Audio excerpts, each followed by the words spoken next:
जय हिंद दोस्तों, स्वागत है आप सबका आपके अपने YouTube channel Gurukul institute RS में। साथियों, आज तबीयत थोड़ी अच्छी नहीं है, आवाज़ बिल्कुल दबी हुई है, बिल्कुल कफ एंड कोल्ड से जूझ रहा हूँ। इसके बावजूद भी दोस्तों वीडियो लाना ज़रूरी था, तो मैंने आज फिर से निर्णय लिया कि जो वीडियो की जो एक सक्रियता थी हमारे चैनल पर, वो सक्रियता हम लोग बरकरार रखेंगे और आप लोगों को करंट अफेयर्स की जो भी जानकारी है वो जानकारी हम लोग आज देंगे। तो दोस्तों, आपको आज जो भी जानकारी दी जा रही है प्रत्येक दिनों की तरह सारी जानकारी परीक्षाओं के दृष्टिकोण से बेहद ही महत्वपूर्ण है, तो इसे नोट जरूर कर लीजिएगा और वीडियो को स्किप किए बिना पूरा अंत तक देखिएगा साथियों। और जो भी जानकारी दी जा रही है जो कि काफ़ी महत्वपूर्ण है, तो इसका महत्व बहुत ही ज़्यादा परीक्षाओं के दृष्टिकोण से बढ़ जाता है। तो आइए दोस्तों, देखते हैं आज कौन कौन सी जानकारी आप लोगों को हमारे इस चैनल के माध्यम से मिलने वाली है। तो दोस्तों, सबसे पहली जो जानकारी है वो है 8वां हिंद महासागर सम्मेलन 2025 को लेकर। साथियों, आज मैं थोड़ा बोलने से ज़्यादा लिखने पे यकीन रखूँगा, आप यहाँ पे ध्यान देंगे। हम लोग बात करें इस वक्त 8वां हिंद महासागर सम्मेलन की। और दोस्तों, 8वां हिंद महासागर सम्मेलन, इसका आयोजन दोस्तों कहाँ किया गया, तो सबसे पहले मैं आपको बता दूं कि इसका आयोजन भारत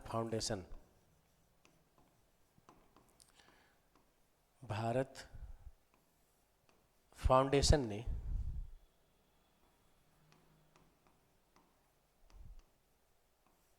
ओमान के विदेश मंत्रालय के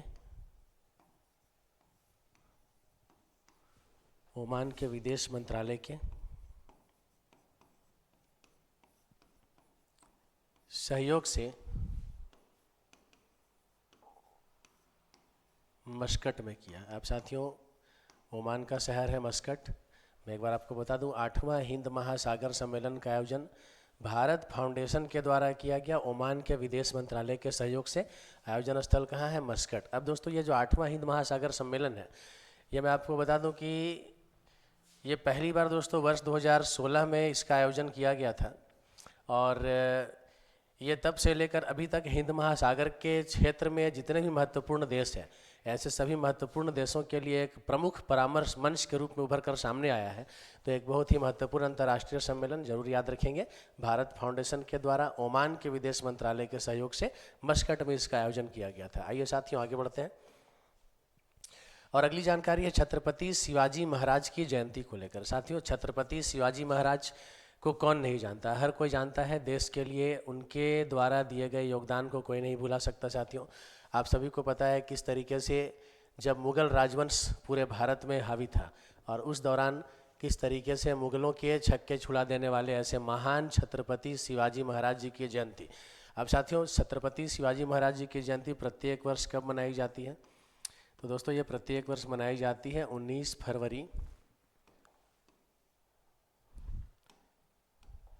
जी हाँ, 19 फरवरी की तारीख को प्रत्येक वर्ष मनाई जाती है। ये हम लोग बात कर रहे हैं अंग्रेजी कैलेंडर के अनुसार, ग्रेगोरियन कैलेंडर के अनुसार। तो दोस्तों, ग्रेगोरियन कैलेंडर के अनुसार 19 फरवरी की तारीख को छत्रपति शिवाजी महाराज जी की जयंती होती है। लेकिन साथियों, ऐसे अगर हम लोग हिंदी पंचांग के अनुसार देखें, तो हिंदी पंचांग के अनुसार इनका जो जयंती है दोस्तों, ये मैं आपको बता दूं, फाल्गुन कृष्ण पक्ष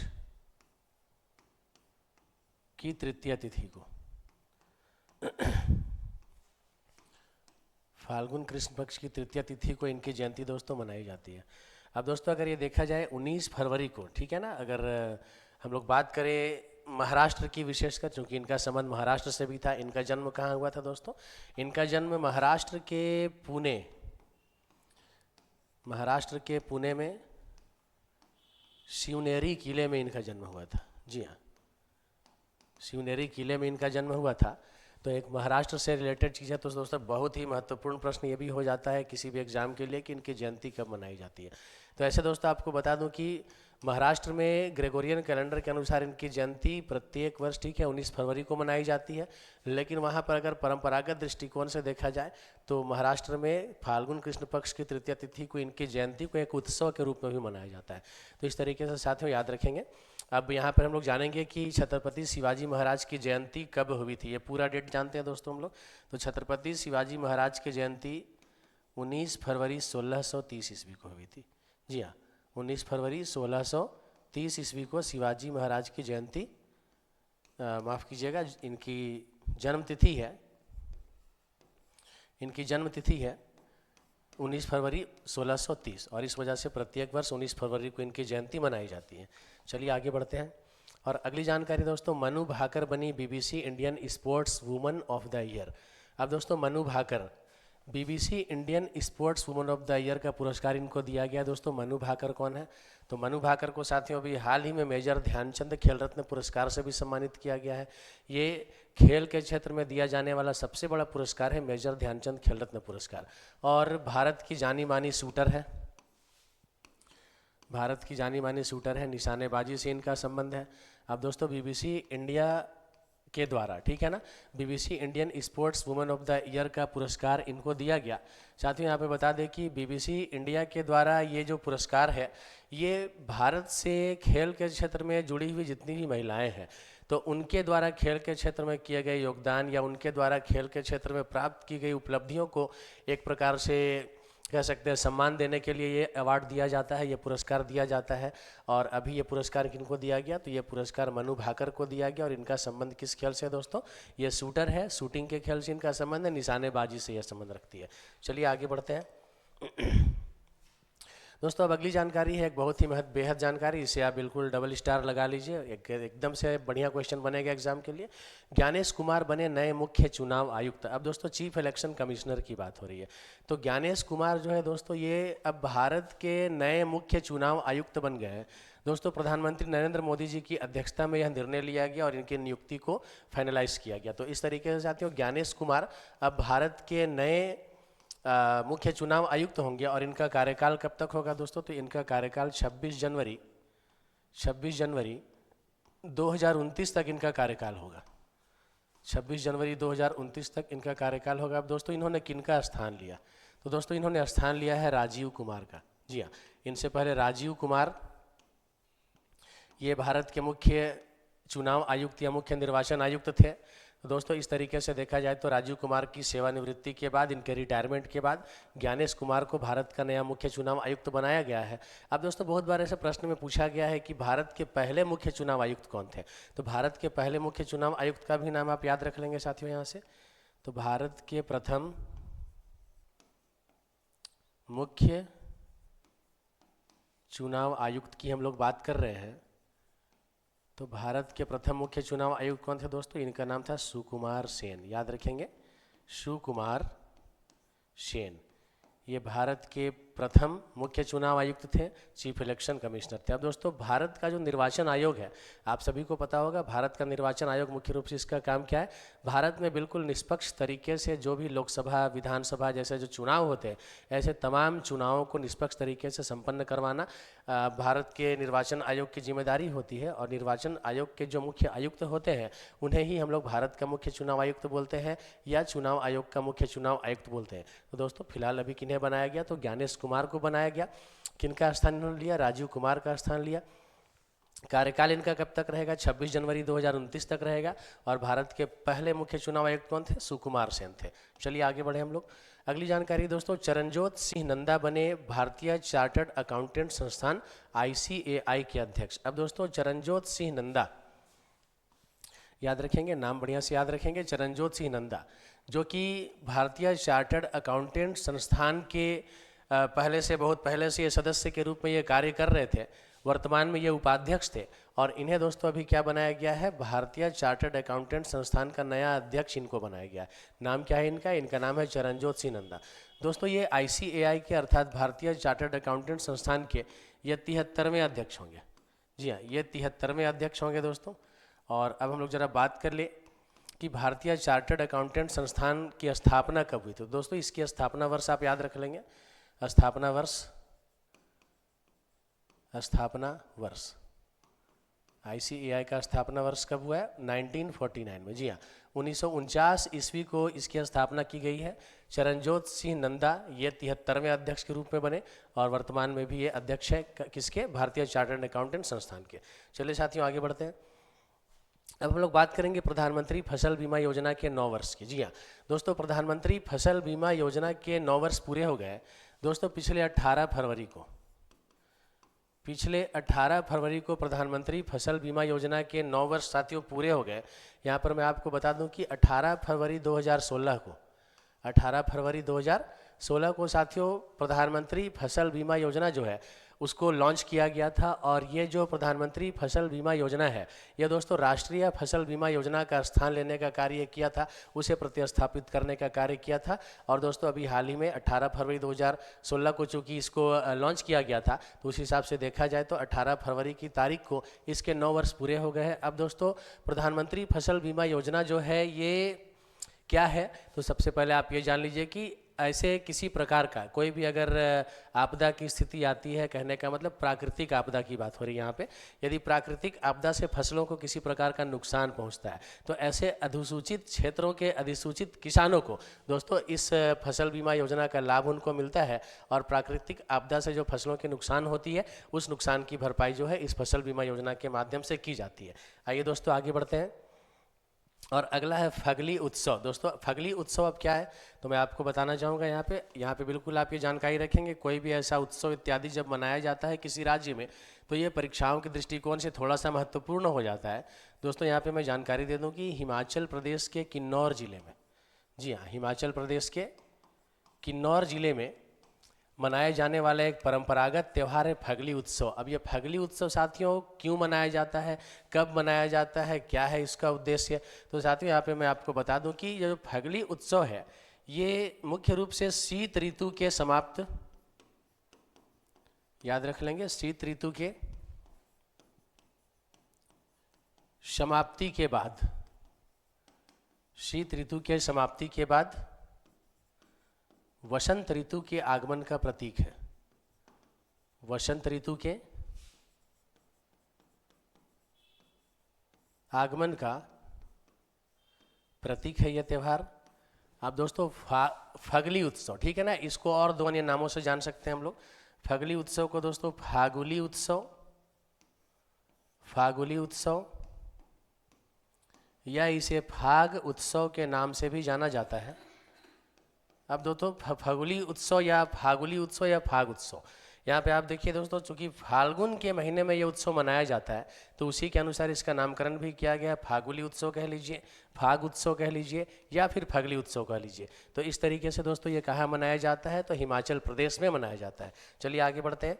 अब दोस्तों प्रोजेक्ट वाटर वर्थ। अब प्रोजेक्ट वाटर वर्थ क्या है दोस्तों, तो सबसे पहले मैं आपको बता दूँ मेटा, जो इस वक्त आप फेसबुक यूज़ कर रहे हैं, इंस्टाग्राम यूज़ कर रहे हैं, व्हाट्सअप यूज़ कर रहे हैं, ये सब दोस्तों मेटा के अंतर्गत ही आते हैं। और मेटा एक कंपनी है दोस्तों। मेटा ने अभी क्या किया है दोस्तों, दुनिया के सबसे लंबे,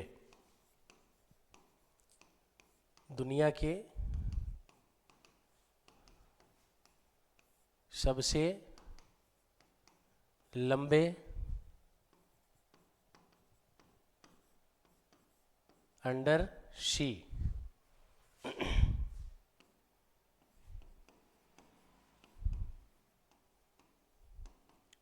वाटर केबल सिस्टम, जिसका नाम क्या है, project water worth, project water worth. एक बार फिर से आप समझेंगे दोस्तों, मेटा ने क्या किया है अभी दोस्तों, दुनिया के सबसे लंबे under sea water cable system project Waterworth, ठीक है, ये अभी परियोजना शुरू किया है दोस्तों। और इस परियोजना की लंबाई कितनी होगी, तो ये जो मैं आपको बता रहा हूँ, दुनिया के सबसे लंबे under sea water cable system, तो इसकी पूरी लंबाई कितनी होगी दोस्तों, इसकी पूरी लंबाई होगी 50,000 किलोमीटर। जी हाँ, याद रखेंगे 50,000 किलोमीटर। दोस्तों समुद्र के अंदर 7,000 मीटर की गहराई पर, 7,000 मीटर की गहराई पर इस केबल सिस्टम को दोस्तों सेटल किया जाएगा, बिछाया जाएगा। और दोस्तों इसके माध्यम से अब क्या होना है, इसके माध्यम से आप कुछ देशों के नाम यहाँ पर देख लेंगे, जैसे अमेरिका, भारत, ब्राज़ील, दक्षिण अफ्रीका, ऐसे कुछ देशों में क्या होगा दोस्तों, इसके माध्यम से जो नेटवर्क कनेक्टिविटी है वो और भी ज़्यादा मजबूत होगी। तो कनेक्टिविटी को मजबूत करना मुख्य रूप से इसका उद्देश्य है। प्रोजेक्ट वाटर वर्थ किसके द्वारा शुरू किया जा रहा है, मेटा के द्वारा शुरू किया जा रहा है। चलिए साथियों आगे बढ़ते हैं। और अब यहाँ से क्विज का सेक्शन शुरू हो रहा है। 8वां हिंद महासागर सम्मेलन कहाँ आयोजित किया गया। अब दोस्तों 8वां हिंद महासागर सम्मेलन की जानकारी मैंने आपको दी है। सही उत्तर कौन सा होगा, ऑप्शन ए ओमान। जी हाँ, ऑप्शन ए ओमान के मस्कट में इसका आयोजन किया जा रहा है। अब दोस्तों ग्रेगोरियन कैलेंडर के अनुसार छत्रपति शिवाजी महाराज की जयंती कब मनाई जाती है? तो दोस्तों ग्रेगोरियन कैलेंडर के अनुसार छत्रपति शिवाजी महाराज की जयंती कब मनाई जाती है? तो 19 फरवरी की तारीख को मनाई जाती है, मतलब ऑप्शन सी आपका करेक्ट आंसर होगा। अगला प्रश्न है दोस्तों, मनु भाकर को किस खेल में उत्कृष्टता के लिए BBC Indian sportswoman of the year award 2024 मिला? तो दोस्तों आपको मैंने बताया था मनु भाकर को किस खेल में मिला, मतलब ये कौन से खेल से संबंध रखती है, यह भी आपसे प्रश्न पूछा जा सकता है। तो दोस्तों यहाँ पे जो आपका करेक्ट आंसर होगा निशानेबाजी, ऑप्शन बी शूटिंग। चलिए आगे बढ़े हम लोग। अगला प्रश्न है, अभी हाल ही में मुख्य चुनाव आयुक्त किन्हें नियुक्त किया गया है, यानी कि मुख्य चुनाव आयुक्त नियुक्त किया गया, किनको नियुक्त किया गया दोस्तों? तो राजीव कुमार का स्थान लिया है किन्होंने? ऑप्शन बी ज्ञानेश कुमार ने। जी हाँ, ज्ञानेश कुमार आपका करेक्ट आंसर होगा, इन्होंने राजीव कुमार का स्थान लिया है। नेक्स्ट क्वेश्चन दोस्तों, अगला प्रश्न है, भारतीय चार्टर्ड अकाउंटेंट संस्थान की स्थापना कब हुई थी? साथियों मैंने आपको जानकारी दिया था, वर्ष 1949 में, 1949 में इसकी स्थापना की गई थी, वर्ष 1949 correct answer, option D. Next question, प्रधानमंत्री फसल बीमा योजना की शुरुआत कब हुई थी? अब दोस्तों प्रधानमंत्री फसल बीमा योजना की शुरुआत वर्ष 2016 में हुई थी, जानकारी मैंने आपको ऑलरेडी दे रखी है। आगे बढ़ते हैं दोस्तों। अगला प्रश्न है, फगली उत्सव भारत के किस राज्य में मनाया जाता है? मैंने आपको बताया हिमाचल प्रदेश के किन्नौर जिले में मुख्य रूप से यह उत्सव मनाया जाता है दोस्तों, ऑप्शन ए आपका करेक्ट आंसर है, हिमाचल प्रदेश। अगला प्रश्न, अभी हाल ही में मेटा ने दुनिया के सबसे लंबे वाटर सी केबल सिस्टम की शुरुआत किस नाम से की है? तो दोस्तों यहाँ पर अभी आपको मैंने बताया मेटा के द्वारा शुरू किया गया है दुनिया का सबसे लंबा अंडर सी केबल सिस्टम। तो दोस्तों ये किसके द्वारा शुरू किया गया है? मेटा के द्वारा। तो ये तो आपको याद रखना ही है, लेकिन किस नाम से शुरू किया गया है? तो प्रोजेक्ट वाटरवर्थ, मतलब ऑप्शन ए आपका करेक्ट आंसर होगा। नेक्स्ट क्वेश्चन, और ये पेज आप लोगों के लिए आज का प्रश्न के रूप में, जिसका उत्तर आप लोगों को कमेंट बॉक्स में देना है। दोस्तों आज का प्रश्न है, केंद्रीय गृह राज्य मंत्री नित्यानंद राय ने किस विषय पर चौथे मंत्री स्तरीय सम्मेलन में भारतीय प्रतिनिधिमंडल का नेतृत्व किया? प्रश्न मैं दोबारा पढ़ रहा हूँ दोस्तों, केंद्रीय गृह राज्य मंत्री नित्यानंद राय ने किस विषय पर चौथे मंत्री स्तरीय सम्मेलन में भारतीय प्रतिनिधिमंडल का नेतृत्व किया? साथियों ऑप्शन ए आतंकवाद पर काबू पाना, option B no money for terror, option C अंतर्राष्ट्रीय सुरक्षा एंड ऑप्शन डी साइबर सुरक्षा। दोस्तों क्या लगता है इस प्रश्न का सही उत्तर कौन सा है? साथियों कमेंट बॉक्स में आइए और अपना जवाब जरूर दीजिए। आपके जवाब देने से साथियों हम सभी जितने भी हमारे टीम के सदस्य हैं सबका मनोबल ऊंचा होता है और हम और भी अच्छा करने के लिए प्रेरित हो पाते हैं। दोस्तों यहाँ पर मैं आपको बता दूँ कि इस प्रश्न का अगर आप उत्तर जानना चाहते हैं तो कल तो खैर बिल्कुल स्वास्थ्य मेरी इजाज़त मुझे नहीं दे रही थी कि मैं वीडियो बनाऊं, और इस वजह से मैं वीडियो शूट नहीं कर पाया, मैं आपके लिए ऐसे कंटेंट्स उपलब्ध नहीं करा पाया। लेकिन दोस्तों उससे पहले अर्थात परसों के अगर वीडियो पे आप देखेंगे तो आपको इस प्रश्न का उत्तर वहाँ से मिल जाएगा। तो दोस्तों पिछले वीडियो को जरूर देखा कीजिए, तभी आप इस तरह के प्रश्न अगर एग्जाम में भी पूछे जाए तो आप इसे हल कर सकते हैं। साथियों आप सभी अपनी प्रतियोगिता परीक्षाओं की तैयारी को यूँ ही शानदार तरीके से आगे बढ़ाते रहिए, अपना ख्याल रखिए, हमेशा खुश रहिए और जीवन में कुछ अच्छा करने के इरादे से, कुछ बढ़िया करने के इरादे से हमेशा उत्साहित रहिए, हमेशा उत्साहित मन के साथ लाइफ में कुछ अचीव करने की अपनी क्षमता को विकसित करते रहिए। साथियों आप सभी को मेरी ओर से बहुत सारी शुभकामनाएं। जय हिंद, जय भारत साथियों।